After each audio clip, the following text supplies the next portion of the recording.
ഏതാനും ദിവസങ്ങൾക്കുള്ളിൽ ഇലക്ഷൻ പ്രഖ്യാപിക്കും, ലോക്സഭ ഇലക്ഷൻ.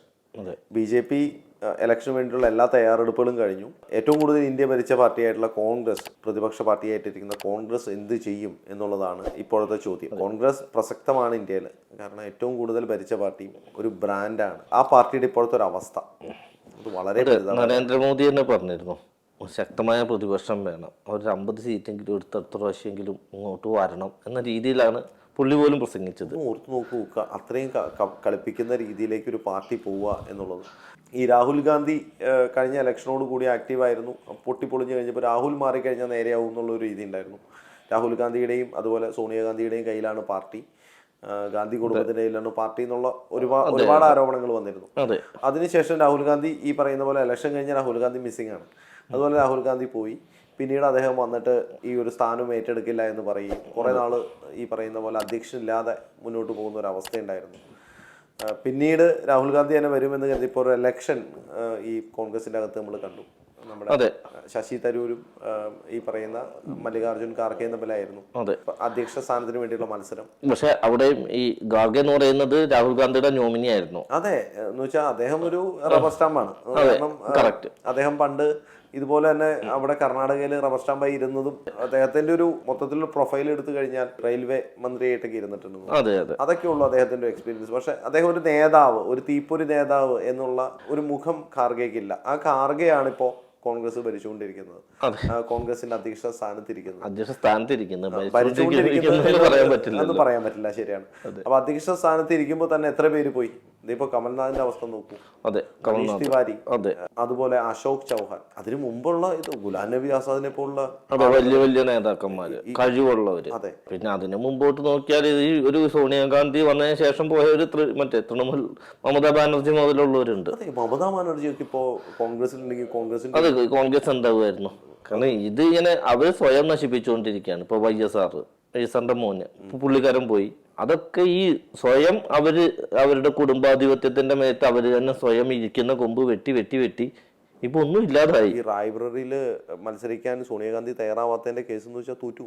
വയനാട് പോലൊരു സേഫസ്റ്റ് പ്ലേസ് സോണിയാഗാന്ധിക്ക് വടക്കില്ല, ഹിന്ദി ഹൃദയ ഭൂമിയിലില്ല.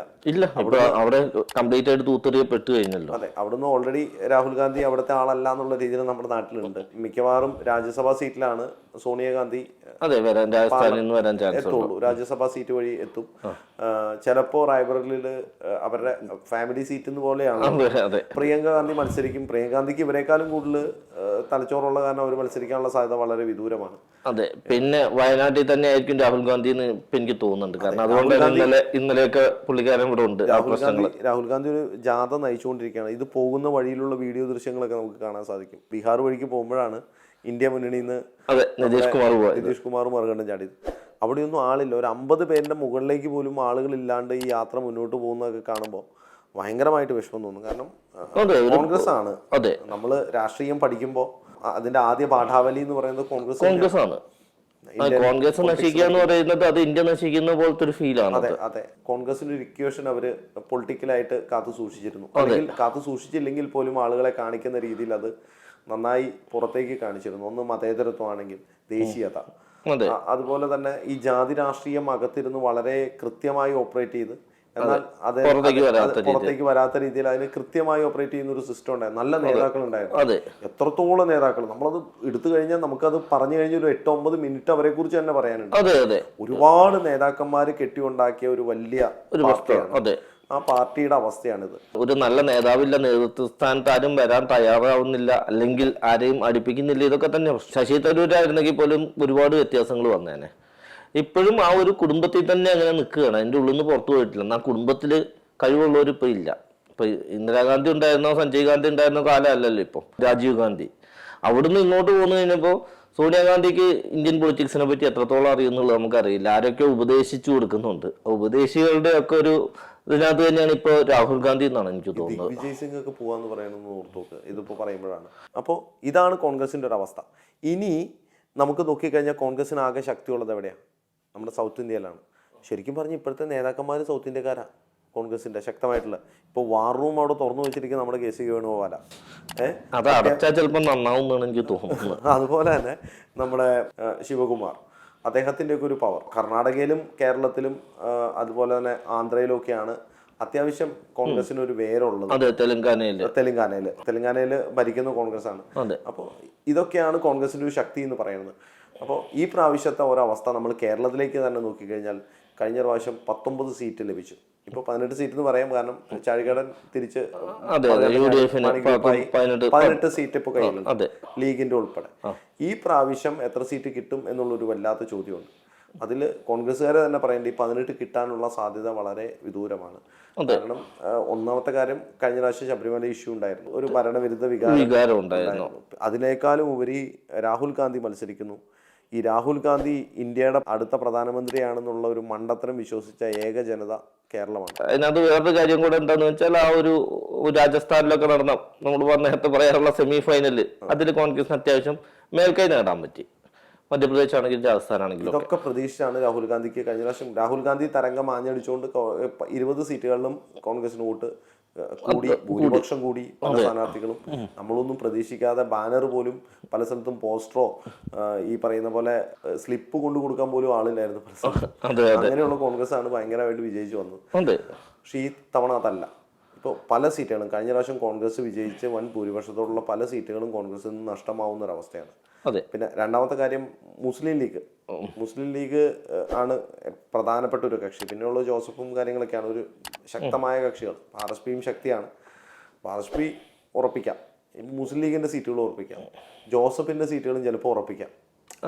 പക്ഷെ കുറയുന്ന സീറ്റുകൾ ചിലപ്പോൾ കോൺഗ്രസിന്റെ തന്നെ ആയിരിക്കും. ഇപ്പോൾ പല സീറ്റുകളും കഴിഞ്ഞ പ്രാവശ്യം ലഭിച്ച സീറ്റുകൾ കയ്യിൽ നിന്ന് പോകാനുള്ള, കഴിഞ്ഞ പ്രാവശ്യം ഇടതിന്റെ നല്ല കോട്ടകൾ വരെ പിടിച്ചിറക്കി. ആലത്തൂരൊക്കെ എന്ന് പറഞ്ഞു കഴിഞ്ഞാൽ എന്ത് വന്നാലും ജയിക്കുന്ന ഉറപ്പിച്ച സീറ്റുകളായിരുന്നു അന്നത്തെ കാലത്ത്. ആലത്തൂര് ഒരു നല്ല സ്ഥാനാർത്ഥി ഇപ്പോൾ CPM പ്ലാൻ ചെയ്യുന്ന പോലെയാണെങ്കിൽ ആലത്തൂരൊക്കെ കയ്യിൽ നിന്ന് പോകാനുള്ള സാധ്യതയുണ്ട്. ആലത്തൂര് മാത്രമല്ല, പല സ്ഥലങ്ങളും കയ്യിൽ നിന്ന് പോകാനുള്ള ഒരു സാധ്യത കാണുന്ന ഒരു അവസ്ഥയിലാണ്. കാരണം ഇപ്രാവശ്യം എന്തായാലും അവര് നല്ല രീതിയിൽ തന്നെ സ്ഥാനാർത്ഥികളെ നിർത്തും. നല്ല സ്ഥാനാർത്ഥികളെ തന്നെ ആയിരിക്കും. കാരണം അത്ര നല്ല സ്ഥാനാർത്ഥികളൊക്കെ നന്നായിരുന്നെങ്കിലും പിന്നെ ഈ പറഞ്ഞ പോലെ ഭരണവിരുദ്ധ വികാരങ്ങളൊക്കെ ഉണ്ടായിരുന്നു. ഇപ്പൊ സമരാഗ്നി എന്ന് പറഞ്ഞൊരു യാത്ര വരുന്നുണ്ട്. നമ്മുടെ അണ്ണൻ തമ്പി എന്ന് വേണമെങ്കിൽ പറയാം, നമ്മുടെ പ്രതിപക്ഷ നേതാവും KPCC പ്രസിഡന്റിനും കൂടിയിട്ട്. അത് നമ്മുടെ എറണാകുളം ജില്ലയിലേക്കൊക്കെ എത്തിയിട്ടുണ്ട്. ഇനി അത് തിരുവനന്തപുരത്ത് അവസാനിക്കുമ്പോൾ വലിയ മാറ്റങ്ങളൊന്നും സംഭവിക്കില്ല. മാസപ്പടി വിവാദത്തിന്റെ സംഭവങ്ങളൊക്കെ ഉണ്ടെങ്കിലും അതിനെ ഭയങ്കരമായിട്ടൊരു സംഭവമാക്കുവാൻ സാധിക്കാത്ത കോൺഗ്രസിന്റെ ഒരു, ഈ പറയുന്ന പോലെ മാത്തിക്കുഴലിനാണ് ഒഴിച്ച് പ്രതിപക്ഷ നേതാവോ KPCC പ്രസിഡന്റ് ഒന്നും ഇതിനെക്കുറിച്ച് വലിയ വർത്താനം പറയാത്തതൊക്കെ ആളുകൾ കാണുന്നുണ്ട്. രണ്ടാമത് ക്രിസ്ത്യൻ വോട്ടുകളായിരുന്നു കോൺഗ്രസിനെ ഏറ്റവും കൂടുതൽ സഹായിച്ചത്. ക്രിസ്ത്യൻ നായർ വോട്ടുകൾ, ക്രിസ്ത്യൻ വോട്ടുകൾ, മുസ്ലിം ലീഗിൽ നിന്ന് മുസ്ലിം വോട്ടുകൾ. ഈ മുസ്ലിം ലീഗിന് 5ാം മന്ത്രി വേണം എന്ന് പറഞ്ഞ ഒരു വിവാദത്തിന് ശേഷം ക്രിസ്ത്യാനികളിൽ ഒരു വല്ലാത്തൊരു മാറ്റം ഉണ്ടായി. അത് കഴിഞ്ഞ നിയമസഭാ ഇലക്ഷനിൽ നമ്മൾ കൃത്യമായി കണ്ടു. പിന്നെ മാണി പോയിട്ടുള്ള ഒരു പ്രശ്നം, ക്രിസ്ത്യൻ വോട്ടുകൾ വല്ലാതെ അകലുന്നുണ്ട്. ഇപ്പൊ കമ്മ്യൂണിസ്റ്റ് പാർട്ടിക്ക് വോട്ട് ചെയ്യാത്ത ക്രിസ്ത്യാനികളുണ്ട്, കോൺഗ്രസിന് വോട്ട് ചെയ്ത് എന്ത് വന്നാലും. അത് എങ്ങോട്ട് പോകുന്നു എന്നുള്ളൊരു വല്ലാത്ത ചോദ്യമുണ്ട്. പല സ്ഥലങ്ങളിലും BJP ക്രിസ്ത്യൻ വോട്ടുകൾ പിടിക്കും എന്നുള്ളൊരു അവർക്കും ഉണ്ട്. അപ്പൊ അവർക്ക് വേറെ കാര്യം കൂടി ഉണ്ട്. ഇവിടെ എന്തൊക്കെ സംഭവിച്ചാലും നരേന്ദ്രമോദി തന്നെയാണ് അടുത്ത പ്രധാനമന്ത്രി എന്നുള്ളത് കൃത്യമായിട്ട് അവർക്കറിയാം. അപ്പൊ അതുകൊണ്ട് തന്നെ അവര് അങ്ങനെ ഒരു കോൺഗ്രസിന് വോട്ട് ചെയ്തിട്ട് വല്ല കാര്യമുണ്ടോ? കമ്മ്യൂണിസ്റ്റ് പാർട്ടിക്ക് വോട്ടും ചെയ്യില്ല, അപ്പൊ എന്ത് ചെയ്യാം?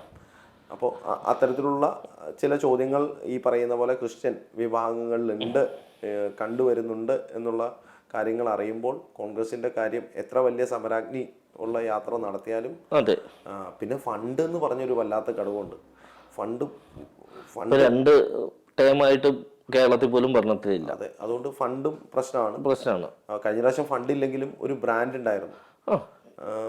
ബ്രാൻഡിലാണ് രാഹുൽ ഗാന്ധി ബ്രാൻഡും പിന്നെ കോൺഗ്രസ് എന്ന് പറഞ്ഞൊരു പേരും.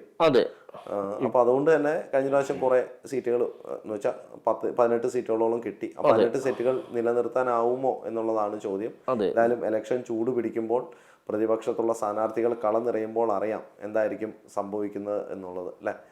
ബ്രാൻഡും അതുപോലെ തന്നെ പേരുമായിരുന്നു കോൺഗ്രസിന്റെ ശക്തി. എല്ലാം ക്ഷയിച്ച കോൺഗ്രസ് കേരളത്തിലെങ്കിലും പച്ച പിടിക്കുമോ എന്നുള്ളത് നമ്മൾ ഇലക്ഷൻ വരെ കാത്തിരിക്കേണ്ടി വരും. മറ്റൊരു വിഷയവുമായി വീണ്ടും ചേരാം. നന്ദി, നമസ്കാരം.